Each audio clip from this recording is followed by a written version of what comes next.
ఓం శ్రీ మాత్రే నమః. ఛానల్లోకి స్వాగతమండి. మేషరాశి వారు పేదరికంతో కష్టాలు పాలు కావటానికి కారణం ఈ వస్తువులే. ఈ ఒక్క వస్తువు ఎవరికి ఇవ్వకూడదు, అలాగే మనం ఎవరి దగ్గర కూడా తీసుకోకూడదు. అలాగే ఈ వస్తువు ఒకవేళ మీరు కనుక ఇచ్చారంటే మాత్రం మీ జీవితం పూర్తిగా నరకంగా మారిపోతుంది. పేదరికాన్ని అనుభవిస్తారు. అలాగే ఈ రాశివారు ఎటువంటి వస్తువులను ఇంట్లో ఉంచుకోకూడదు, ఏ దేవతారాధన ఈ రాశివారికి శుభ ఫలితాలను ఇస్తుంది, ఇటువంటి విషయాలన్నీ కూడా ఇప్పుడు ఈ వీడియోలో మనం వివరంగా తెలుసుకుందాం. కానీ అంతకంటే ముందుగా మీరు కనుక మన ఛానల్ని ఇప్పటి వరకు సబ్స్క్రైబ్ చేసుకోకపోతే సబ్స్క్రైబ్ చేసుకొని పక్కనే ఉన్న బెల్ ఐకాన్ నొక్కి ఆల్ సెలెక్ట్ చేసుకుంటే మేము ఇలాంటి వీడియోస్ అప్లోడ్ చేయగానే ముందుగా మీకు నోటిఫికేషన్ వస్తుంది. అలాగే వీడియోని ఎక్కడ కూడా స్కిప్ చేయకుండా చివరి వరకు చూస్తేనే మేమేం చెబుతున్నామో మీకు పూర్తిగా అర్థమవుతుంది. ఇక వివరాల్లోకి వెళితే, ఈ రాశివారు ప్రతిదీ కూడా వీరి జీవితంలో పోటీగా తీసుకుంటారు. అలాగే ఈ రాశివారి జాతకం పరిశీలించినట్లయితే కనుక వ్యాపారంలో చక్కగా రాణించే అవకాశాలైతే ఈ రాశివారికి ఎక్కువగా ఉన్నాయి. వీరి ఆలోచనలు ఎవరితోనూ పంచుకోరు. ఇక ఈ రాశివారు ఉద్యోగ జీవితంలో కూడా అంచులంచెలుగా అభివృద్ధి పదంలో ముందుకు దూసుకు వెళ్తారు. సొంతవారు లేదా తెలిసిన వారు వీరిని మోసం చేసే అవకాశాలు ఎక్కువగా వీరి జీవితంలో కనిపిస్తున్నాయి. అది దగ్గర స్నేహితులు కావచ్చు, ప్రాణమిత్రులు కావచ్చు, లేదా చుట్టుపక్కల వారు కానీ, బంధువులు కానీ, ఈ విధంగా ఎవరైనా సరే వీరి పట్ల వారి జీవితంలో కోలుకోలేని దెబ్బతీసే అవకాశం ఉంటుంది. ఈ రాశివారు వీళ్ళని నమ్మి మోసపోవటం అనేది ఖచ్చితంగా జరుగుతుంది. ఎవరితో కూడా చెప్పుకోలేనటువంటి కొన్ని ముఖ్యమైన పర్సనల్ విషయాలను ఒక వ్యక్తి దగ్గర షేర్ చేసుకుంటారు. ఆ వ్యక్తి మీ ముందు మంచిగానే నటిస్తూ మీ వెనకాల గోతులు తవ్వుతూ ఉంటారు. అలాంటి వ్యక్తుల్ని మాత్రం అస్సలు నమ్మొద్దు. మీకు చెడు జరిగే అవకాశాలు కూడా ఉన్నాయి. ఈ రాశి వ్యక్తులు నమ్మిన వ్యక్తుల వల్ల మోసపోయే ప్రమాదం కనిపిస్తుంది. ముఖ్యంగా ఒకరి గురించి మరొకరి దగ్గర ప్రస్తావించకండి. మీరు పనిచేసే చోటు కానీ, ఇరుగు పొరుగు కుటుంబ సభ్యులతో కానీ ఒకరి ప్రస్తావన మరొకరి దగ్గర తీసుకుని రాకూడదు. ఎందుకంటే ఇలా తీసుకుని రావటం వల్ల అనేక రకాలైనటువంటి కష్టాలు, బాధలు భవిష్యత్తులో కూడా మీరు అనుభవించాల్సి వస్తుంది. కాబట్టి ఈ అంశంలో ఖచ్చితంగా ఈ రాశి జాతకులు తగిన జాగ్రత్తలైతే తీసుకోవాలి.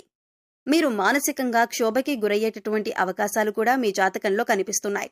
ఆ తర్వాత మీరు మీ యొక్క జీవితంలో వచ్చిన సమస్యలన్నింటికీ కూడా ఖచ్చితంగా మీరు పరిష్కారం కూడా కనుక్కుంటారు. సహనం కోల్పోకూడదు. ధైర్యంగా ముందుకు అడుగులు వేసి విజయం సాధించాలి. అలాంటి ధైర్యమే మీకుంది. ఇక ఈ రాశివారు అన్నింట్లో కూడా ముందే ఉంటారు. మీ యొక్క జీవిత భాగస్వామి అన్ని అంశాల్లో మీకు సపోర్ట్ చేస్తారు. అందువల్ల మీకు ఎక్కువగా అనుకూలమైన ఫలితాలు కనిపిస్తూ ఉంటాయి. ఇక మీ యొక్క వ్యాపార భాగస్వాముల వల్ల కొన్ని మనస్పర్ధలు వచ్చే అవకాశాలు ఉన్నాయి. అయితే ఈ సమయంలో ఎక్కువగా మీ కుటుంబ సభ్యులతో మీరు తగాదాలు పెట్టుకుంటారు. దానికి మీ యొక్క వ్యాపార భాగస్వాములే కారణం. కాబట్టి ఈ విషయంలో మీరు తగిన జాగ్రత్తలు తీసుకోవాల్సిన పరిస్థితి అయితే కనిపిస్తుంది. ఈ విధంగా ఈ రాశివారి జాతకం ప్రకారం వీరి జీవితంలో కొన్ని మంచి ఫలితాలు ఉంటే మరికొన్ని చెడు ఫలితాలు కూడా ఉంటాయి. జీవితం అంటే ఎప్పుడూ సాఫీగా సాగదు. కొన్ని మంచి విషయాలు, అలాగే కొన్ని చెడు విషయాలు జరుగుతూ ఉంటాయి. అలాగే ప్రతి మనిషి జీవితంలో మంచి చెడులనేవి ఖచ్చితంగా ఉంటాయి. ఈ విధంగా అయితే ఈ రాశివారి జాతకంలో కూడా కనిపిస్తూ ఉన్నాయి. ఈ రాశివారు ఈ వస్తువుని మాత్రం ఎవ్వరికీ అస్సలు ఇవ్వకూడదు. ఒకవేళ మీరిచ్చారంటే మాత్రం ఏరి కోరి కష్టాలని కొని తెచ్చుకున్నట్టే అవుతుంది.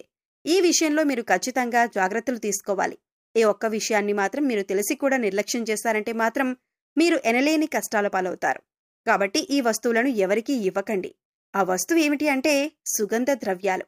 సుగంధ ద్రవ్యాలంటే మహాలక్ష్మికి ఎంతో ప్రీతికరమైన వస్తువులు. కాబట్టి మీరు ఆ మహాలక్ష్మీదేవి యొక్క అనుగ్రహాన్ని పొందాలంటే కనుక ఈ సుగంధ ద్రవ్యాలు ఎవ్వరికీ అస్సలు ఇవ్వకూడదు. సుగంధ ద్రవ్యాలంటే మనం వంటింట్లో ఎక్కువగా వాడుతూ ఉంటాం కదా, అదేనండి లవంగాలు, యాలకులు, ఇటువంటివి. ముఖ్యమైన సుగంధ ద్రవ్యాలు మీరు ఎట్టి పరిస్థితుల్లో కూడా ఎవ్వరికీ ఇవ్వకూడదు. చాలా వరకు మనం చూస్తూ ఉంటాం, ఏదైనా మనం వంట చేస్తున్నప్పుడు మన ఇంట్లో ఏదైనా ఒక వస్తువు లేకపోతే మన పక్కింట్లో ఉండేవారిని కానీ, లేదా ఎదురింట్లో ఉండేవారిని కానీ, లేకపోతే స్నేహితులు, ఇరుగు పొరుగు వ్యక్తుల దగ్గర ఆ వస్తువుల్ని తెచ్చుకుంటూ ఉంటాం.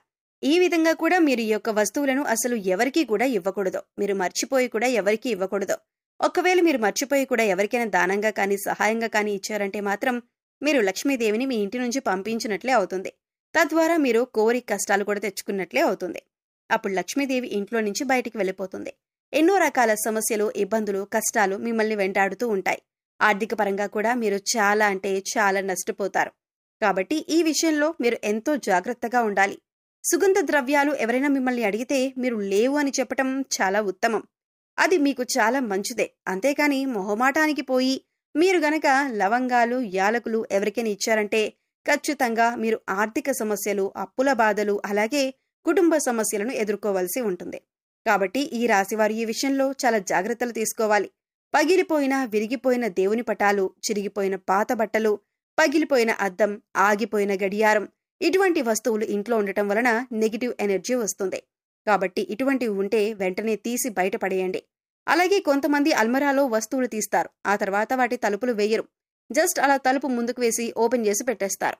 ఇలా చేస్తే కనుక నీళ్లు ఏ విధంగా అయితే చేతుల నుండి జారిపోతాయో ఆ విధంగా మీ డబ్బులనేవి ఖర్చయిపోతూ ఉంటాయి. సో అసలు మీరు అలా చేయకండి. అలా చేయడం వల్ల లక్ష్మీదేవి అనేది నివసించదు. అలాగే ఇంట్లో ఎప్పుడూ కూడా విరిగిపోయిన సోఫాలు, టేబుల్స్, చైర్స్ అస్సలు ఉంచకూడదు. అలా ఉండడం వల్ల ఎప్పుడూ కూడా మీ ఇంట్లో దరిద్రాన్ని ఎక్కువగా చూస్తూ ఉంటారు. అటువంటి వస్తువులు ఇంట్లో ఉంచకూడదు. ఇలాంటివేవైనా ఉంటే వాటిని తీసి పడేయండి. అలాగే విరిగిపోయిన వాటిని వెంటనే మార్చేయాలి. ఎందుకంటే ఇలాంటి విరిగిపోయిన వస్తువులు ఇంట్లో ఉండటం వలన నెగిటివ్ ఎనర్జీ అనేది ఎక్కువగా లాక్కుంటూ ఉంటుంది. అందువల్ల మనకి ఇంట్లో ఎప్పుడూ ఏదో ఒక సమస్య వస్తూనే ఉంటుంది. మనం ఇటువంటి వాటి గురించి ఎక్కువగా ఆలోచించం, కానీ వాటి వల్లనే ఇంట్లో నెగిటివ్ ఎనర్జీ అనేది ఎక్కువగా ఉంటుంది. సో విరిగిపోయినవి ఏవైనా ఉంటే వెంటనే వాటిని మార్చుకుంటే సరిపోతుంది. అలాగే ఆగిపోయిన గడియారం అనేది ఏదైతే ఉంటుందో అటువంటి గడియారాన్ని అస్సలు ఇంట్లో ఉంచకూడదు. వెంటనే వాటిని బాగు చేయించుకోవాలి. ఆగిపోయిన గడియారం అంటే సాక్షాత్తు మన లైఫ్ని మనం స్టాప్ చేసుకున్న వాళ్ళమవుతాం.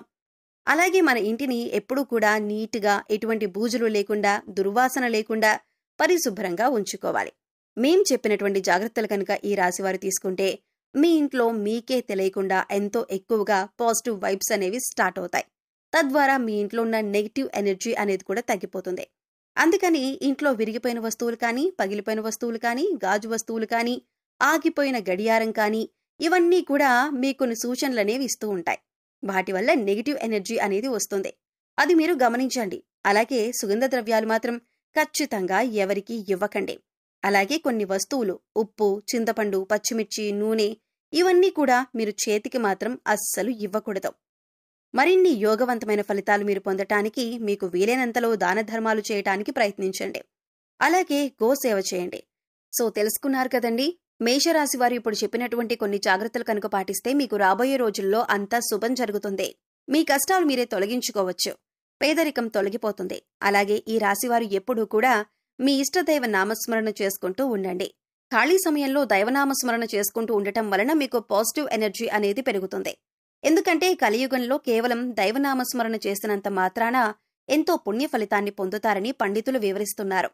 ఈ వీడియో మీకు నచ్చినట్లయితే లైక్ చేయండి. మీ ఫ్రెండ్స్ అండ్ ఫ్యామిలీ మెంబర్స్లో మేషరాశి వారు ఉంటే వారితో ఈ వీడియోని షేర్ చేసుకోండి. అలాగే ఇప్పటి వరకు మన ఛానల్ని కనుక సబ్స్క్రైబ్ చేసుకోకపోతే సబ్స్క్రైబ్ చేసుకొని పక్కనే ఉన్న బెల్ ఐకాన్ నొక్కి ఆల్ సెలెక్ట్ చేసుకుంటే మేము ఇలాంటి వీడియోస్ అప్లోడ్ చేయగానే ముందుగా మీకు నోటిఫికేషన్ వస్తుంది. మరో చక్కటి వీడియోతో మళ్ళీ కలుద్దామండి. ఓం శ్రీ మాత్రే నమః.